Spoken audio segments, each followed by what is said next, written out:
Hello friends, welcome to Navi's terracotta. இன்றைக்கி நம்ம pendant சீரீஸில் அடுத்த பெண்டன்ட் பார்க்க போகிறோம். அதுக்கு முன்னாடி சப்ஸ்கிரைபர் கேட்டிருந்த ஒரு கொஷினுக்கு ஆன்சர் பண்ணிடுறேன். இன்னும் நீங்கள் நம்ம சேனலில் சப்ஸ்கிரைப் பண்ணிக்கோங்க. பக்கத்தில் இருக்கிற பெல் ஐக்கான்லாம் ஆல் பட்டனை ப்ரெஸ் பண்ணிக்கோங்க. அதே மாதிரி 2 சப்ஸ்கிரைபர் கேட்டிருந்தாங்க. 2 பேருமே ஒரே டவுட்டு தான். ஆனால் ஒருத்தவங்க பெண்டனில் கேட்டிருந்தாங்க, ஒருத்தவங்க ஜிம்காவில் கேட்டிருந்தாங்க. என்ன அப்படின்னா, நம்ம ஸ்டிக் பீட்ஸ் வைப்போம் இல்லையா, ஸ்டிக் பீட்ஸ் வந்து வச்சதுக்கப்புறமா ட்ரை ஆனதுக்கு அப்புறமா 1 சென்டிமீட்டர் வெளில வந்துடுது அப்படின்னு கேட்டிருந்தாங்க. அது ஏன்னு ஃபஸ்ட்டு சொல்லிடுறேன். இப்போது இந்த பெண்டன்ட் வந்து நான் இந்த பேப்பர் கட்டிங் வச்சுட்டு பண்ணினேன். இப்போ அந்த பேப்பர் கட்டிங் அது மேலே வச்சேன் அப்படின்னா பார்த்தீங்கன்னா தெரியும், அது கிட்டத்தட்ட அந்த ஸ்டிக் பீடு வரைக்குமே உங்களுக்கு அந்த பேப்பர் கட்டிங் வந்துடுச்சு. அப்போது ட்ரை ஆக ஆக அது வந்து சுருங்கும். நம்ம செஞ்ச அளவை விட அது வந்து சுருங்க ஆரம்பிச்சிடும் அந்த ஈரப்பதம்லாம் போகிறதுனால. அப்போ என்ன ஆகும் அப்படின்னா, நம்ம வைக்கிற ஸ்டிக் பீடு வந்து ட்ரை ஆக ஆக அந்த பீஸ் உள்ளே வருது இல்லையா, அதனால் அந்த நிக்ரோமயர் வந்து நமக்கு வெளியில் தெரிகிற மாதிரி இருக்கும். இதுக்கு வந்து சொல்யூஷன் என்ன அப்படின்னு சொல்லிடுறேன். இப்போது யூபின் பீட்ஸ் பொறுத்த வரைக்கும் அது வந்து நமக்கு ட்ரை ஆனாலும் வெளியில் தெரியாது, அதனால் பிரச்சனை இல்லை. ஸ்டிக் பீட்ஸ் வந்து வெளியில் தெரியுது, அதனால் சொல்யூஷன் ஏதாவது சொல்லுங்கன்னு கேட்டிருந்தாங்க. இதுக்கு வந்து சொல்யூஷன் என்ன, நான் எப்படி இப்போ என்னோட பெண்டன்ட் பார்த்தீங்க அப்படின்னா அந்த நிக்ரோமயர் வந்து தெரியல. இதுக்கு ரீசன் என்ன அப்படின்னா, இந்த கிளேயில் வந்து நான் வச்சு காட்டுறேன். ஒரு ஸ்டிக் பீடு இப்போ நம்ம என்ன பண்ணிட்டோம்னா இந்த மாதிரி வச்சுருவோம். வச்சதுக்கப்புறமா ட்ரை ஆக ஆக இந்த நிக்ரோமயர் வந்து இந்த மாதிரி கேப் விட்டு தெரியும் நமக்கு. நான் எப்படி ஸ்டிக் பீடு வந்து வைப்பேன் அப்படின்னா, இந்த கிளே இருக்கு இல்லையா, இதில் வந்து வச்சுட்டு நல்லா இந்த மாதிரி ஒரு ப்ரெஸ் கொடுத்துப்பேன். ப்ரெஸ் கொடுத்தோம் அப்படின்னா நம்ம வைக்கிற பெண்டனில் இந்த மாதிரி குழியாக ஆகிடும். அப்படி இருக்கும்போது அந்த பீஸ் ட்ரை ஆக ஆக அந்த கேப் வந்து அந்த நம்ம குழியாக இருக்கு இல்லையா, அதுவும் வந்து ட்ரை ஆகுது இல்லையா, அதனால் அந்த இடத்த வந்து அந்த ஃபில் பண்ணிக்கும். அதனால் நிக்ரோமயர் வந்து வெளியே தெரியாது. அப்படி இல்லை அப்படி நீங்கள் வந்து மேலோட்டமாக தெரியாமல் வச்சுட்டாலும் என்ன பண்ணுறீங்க அப்படின்னா, நம்ம பண்ணியிருக்க பெண்டண்டாக இருக்கட்டும் இல்லை ஜிம்காவாக இருக்கட்டும் லைட்டாக ட்ரை ஆகிருக்கும். அதாவது அந்த டிசைன் எதுவுமே நம்ம பண்ண முடியாது. அந்த டைமில் வந்து நீங்கள் ஸ்டிக் பீடை கொஞ்சமாக தள்ளி விட்டுக்கலாம். அந்த மெத்தடும் பண்ணலாம். கிளே வந்து எப்படி ட்ரை ஆகிருக்கு அப்படின்னு கண்டுபிடிக்கிறீங்க அப்படின்னா, அதோட லேயர் இருக்கு இல்லையா, மேலே வந்து நம்ம பண்ணி வச்ச கலர்லேயே இருக்கும், ஆனால் அதுக்கப்புறம் நம்ம வந்து அதில் டிசைன் பண்ண முடியாது. இப்போ ட்ரையாக இருந்தது அப்படின்னா டிசைன் வந்து பண்ண முடியாது. அந்த ஸ்டேஜில் இருக்கும்போது நிக்ரோமயர் அந்த ஸ்டிக் பீடை வந்து நல்லா தள்ளி வச்சுக்கிட்டீங்க அப்படின்னா உங்களுக்கு அந்த கேப் வந்து தெரியாது. இந்த 2 மெத்தட்ஸ்லேயும் ட்ரை பண்ணி பாருங்கள். இப்போது என்னோட பெண்டன்ட், இந்த பெண்டன்ட்டில் பார்த்தீங்க அப்படின்னா தெரியும், இது வந்து யூபின் பீட்ஸ் கொடுத்துருக்கேன், இதில் வந்து ஸ்டிக் பீட்ஸ் கொடுத்துருக்கேன். ஸ்டிக் பீட்ஸ் வந்து எந்த கேப்புமே இல்லாமல் தெரியுது இல்லையா, நான் வந்து அந்த மெத்தட் ஃபாலோ பண்ணி கொஞ்சம் குழியாக இருக்கிற மாதிரி வச்சுருவேன். ட்ரை ஆக ஆக அந்த கேப்பை வந்து அது ஃபில் பண்ணிக்கும். அதே மாதிரி இன்னொரு மிஸ்டேக் பண்ணிடாதீங்க. இந்த மாதிரி ஃபுல்லாக ட்ரை ஆன பெண்டனில் போய் நீங்கள் ஸ்டிக் பீடு தள்ளிடாதீங்க. ஏன்னா பெண்டன் வந்து பிரேக் ஆகிறதுக்கான சான்ஸ் வந்து அதிகமாக இருக்குது. இப்போ நான் என்ன பண்ணியிருக்கேன் அப்படின்னா, கொஞ்சமாக கிளே எடுத்துகிட்டு நான் வீட்டிலேயே கொஞ்சம் சங்கு வச்சுட்டு மோல்டு ரெடி பண்ணி வச்சுருந்தேன். அந்த சங்கை வச்சுட்டு பண்ண மோல்டில் நான் வந்து ஒரு 7 பீஸ் இந்த மாதிரி கிளே வச்சுட்டு ப்ரெஸ் பண்ணி எடுத்துக்கிறேன். இந்த மாதிரி சங்கு இல்லைன்னாலும் நீங்கள் என்ன பண்ணுங்கன்னா, நான் லாஸ்ட்டில் வந்து ஒரு இந்த மெத்தடுக்கு ஒரு மாடல் சொல்லியிருக்கேன், அதை வந்து நீங்கள் ட்ரை பண்ணிக்கலாம். இந்த மாதிரி கிளேவை வச்சு நான் வந்து இந்த சங்கு எடுத்துக்கிறேன். மோல்டு பண்ண முடியல அப்படின்னா நான் சொல்லியிருக்க மெத்தட் ஃபாலோ பண்ணிக்கோங்க. இப்போ வந்து இந்த எக்ஸஸ் இருக்கு இல்லையா, இந்த எக்ஸஸ் வந்து அந்த சங்கோட ஷேப் இல்லாமல் எக்ஸ்ட்ரா இருக்கிற எல்லாத்தையும் இந்த எக்ஸாக்டோ நைஃப் வச்சுட்டு கட் பண்ணிக்கிறேன். பேக் சைடு வந்து உங்களுக்கு அந்த லென்த்து போதும் அப்படின்னா அப்படியே விட்டுருங்க, இல்லைன்னா கொஞ்சமாக கட் பண்ணி எடுத்துக்கோங்க.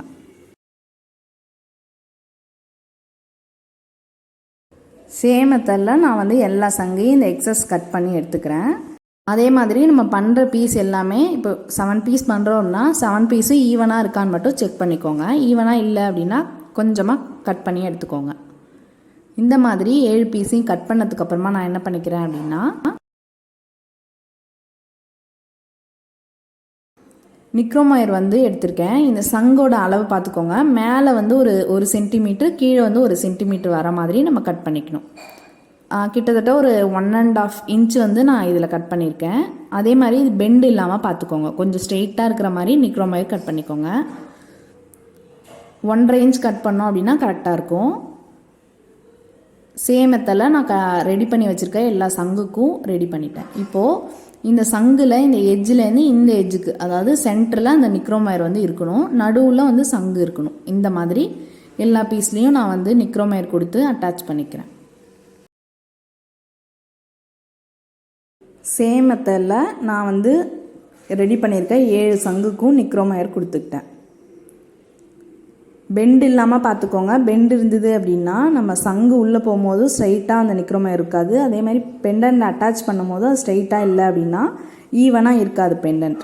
அதனால் அது மட்டும் கொஞ்சம் செக் பண்ணிக்கோங்க.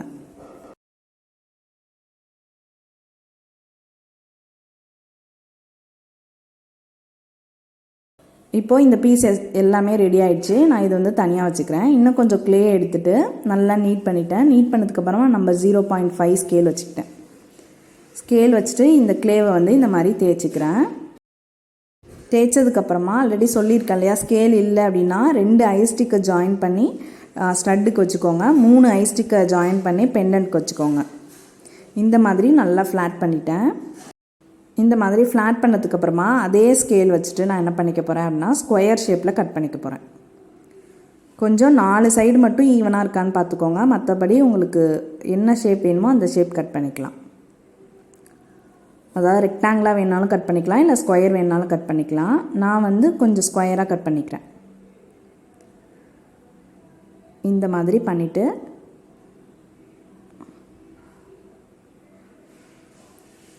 நெக்ஸ்ட்டு டிசைன் பண்ணிடலாம். அதுக்கு முன்னாடி இந்த ஸ்கொயர் பீஸ் இருக்கு இல்லையா, இதை வந்து 4 சைட்ஸ்லேயும் நல்லா வந்து ஆயில் அப்ளை பண்ணி ஸ்மூத் பண்ணிக்கோங்க.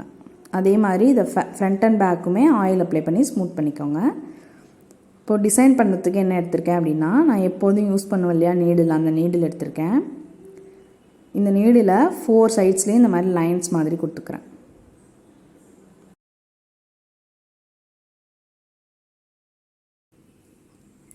இது டிசைன் பண்ணுறது எல்லாமே நம்ம இஷ்டம்தான். இந்த மெத்தட் வேணால் ஃபாலோ பண்ணிக்கோங்க. அதாவது இதே மெத்தடில் வெவ்வேறு டிசைன் வந்து நம்ம பண்ணிக்கலாம்.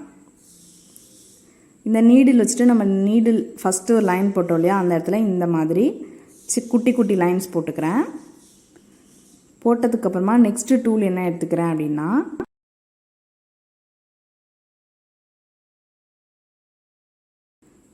சின்னதாக ஒரு ஸ்க்ரூ ட்ரைவர் இந்த மாதிரி எடுத்துகிட்டு அது கொஞ்சமாக ஸ்லைடாக வச்சுட்டு டிசைன் பண்ணிக்கிறேன்.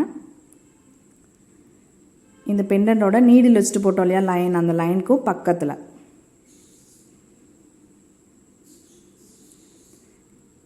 இதே மாதிரி 4 சைட்ஸ்லேயும் போட்டுக்கிறேன்.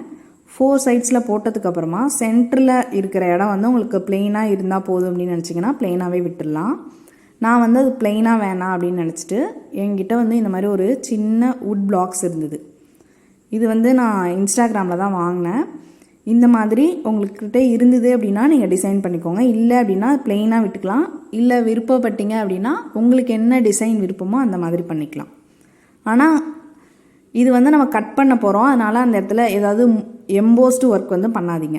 இந்த மாதிரி அந்த உடன் பிளாக்ல இருந்த டிசைனை வந்து இதில் கொடுத்துட்டேன். கொடுத்ததுக்கப்புறமா நம்ம எப்போதும் யூஸ் பண்ணுற ஸ்கேல் வச்சுருக்கோம் இல்லையா, இதை வந்து சென்டராக பார்த்து பிடிச்சிக்கோங்க. அதாவது அந்த இம்ப்ரெஷன் போட்டோம்ல அதில் வந்து கரெக்டாக சென்டர் இருக்கணும். பார்த்துட்டு 2 இந்த மாதிரி கட் பண்ணிக்கிறேன். கட் பண்ண பீஸை 2யுமே ஆயில் அப்ளை பண்ணி ஸ்மூத் பண்ணிக்கிறேன். இந்த மாதிரி அந்த எக்ஸஸ் மட்டும் இல்லாமல் பார்த்துக்கோங்க. ஏன்னா அப்புறம் அந்த பீஸே வந்து அது நல்லா இல்லாமல் பண்ணிவிடும். அதனால் இப்போ என்ன பண்ணிக்க போகிறேன் அப்படின்னா, இந்த சங்கு வச்சுட்டு நம்ம நிக்ரோம் ஒயர் வச்சோம் இல்லையா, இந்த 7 பீஸையும் இந்த பெண்டன்ட்க்கு 2க்கும் நடுவில் வந்து அட்டாச் பண்ண போகிறேன். ஆல்ரெடி சொன்னால இந்த மாதிரி சங்கு இல்லைன்னா உங்களுக்கு என்ன பண்ணுவீங்க அப்படின்னா, அதாவது சின்ன சைஸில் நம்ம ஸ்டிக் பீட் பண்ணுவோம் இல்லையா, அந்த ஸ்டிக் பீடு அதுக்கு சென்டரில் கொஞ்சம் பெரிய சைஸ் பீடு, அடுத்தது ஒரு ஸ்டிக் பீட், இந்த அளவுக்கு பண்ணிங்க அப்படின்னா இதே மெத்தடில் நீங்கள் பண்ணிக்கலாம். நான் வந்து அந்த மெத்தட்லேயும் இன்னொரு பெண்டன்ட் போடுறேன். இந்த சங்கு வந்து எனக்கு பிடிச்சிருந்தது, அதனால் இந்த மெத்தட் நான் பண்ணுறேன். இப்போது இதே மெத்தடில் நான் வந்து சென்டரில் வந்து இந்த சங்கு பண்ணோம் இல்லையா, இதை இந்த மாதிரி கொடுத்துக்கிறேன். நிக்ரோம் ஒயர் ஆல்ரெடி சொன்னேன், பெண்டாக இருந்தது அப்படின்னா இந்த சைடு நம்ம ஜாயின் பண்ண முடியாது. அதனால் கொஞ்சம் ஸ்ட்ரெயிட்டாக இருக்கிற மாதிரி பார்த்துக்கோங்க. இப்போ இன்னொரு பீஸ் இருக்கு இல்லையா, அந்த பாதி பார்ட், அதை வந்து இந்த நிக்ரோம் ஒயர் எல்லாம் ஸ்ட்ரெயிட்டாக வச்சுக்கோங்க. வச்சுட்டு பொறுமையாக வந்து அட்டாச் பண்ணுங்கள். ஏன்னா நீங்கள் வேகமாக பண்ணிட்டீங்க அப்படின்னா சம்டைம்ஸ் நிக்ரோம் ஒயர் பெண்டாக இருந்தது அப்படின்னா இந்த பெண்டன்ட்டில் வந்து மேலே வந்துடும். அதனால் கொஞ்சம் பொறுமையாக பார்த்துக்கோங்க. அதே மாதிரி எல்லா நிக்ரோம் ஒயரும் ஸ்ட்ரெயிட்டாக இருக்கான்னு செக் பண்ணிக்கோங்க. ஆல்ரெடி சொன்ன மாதிரி இந்த மெத்தடுமே நான் ஸ்டார்டிங்கில் சொன்னேன் இல்லையா, ஸ்டிக் பீட் எப்படி அட்டாச் பண்ணுவோமோ அந்த மாதிரி பண்ணிக்கோங்க. ஏன்னா ட்ரை ஆக அந்த நிக்ரோம் ஒயர் வந்து நமக்கு வெளியில் தெரியும். அதனால் கொஞ்சம் பொறுமையாக பார்த்து பண்ணுங்கள் இந்த மாதிரி மெத்தட் பண்ணுறீங்க அப்படின்னா. இப்போது டாப்பில் 2 சைட்லேயும் நான் யூபின் கொடுத்துட்டேன். இந்த பெண்டன்ட் வந்து ஃபுல்லாக இப்போ முடிஞ்சிருச்சு. பார்த்தீங்க அப்படின்னா தெரியும், ஈவனாக பண்ணியிருக்கிறதுனால பேக் சைடு ஃப்ளாட்டாக வந்து இருக்கும். அப்படி நீங்கள் பண்ணலை அப்படின்னா அந்த இடம் மட்டும் எம்போஸ்டாக தெரியும். அதனால் அது மட்டும் செக் பண்ணிக்கோங்க. இப்போ இந்த பெண்டன்ட் வந்து ஃபுல்லாக முடிஞ்சிருச்சு. இதோட இமேஜ் வந்து ஷேர் பண்ணியிருக்கேன். இந்த வீடியோ உங்களுக்கு பிடிச்சிருந்தது அப்படின்னா லைக் பண்ணுங்கள், ஷேர் பண்ணுங்கள், மறக்காமல் சப்ஸ்கிரைப் பண்ணுங்கள். நான் சொல்லித்தர டிப்ஸ் வந்து உங்களுக்கு பிடிச்சிருந்ததுன்னா ஃபாலோ பண்ணுங்கள். டவுட்ஸ் இருந்தால் கமெண்ட் பாக்ஸில் கேளுங்க. நான் அடுத்தடுத்த வீடியோவில் எக்ஸ்ப்ளனேஷன் கொடுத்துருவேன். தேங்க்யூ ஃபார் வாட்சிங்.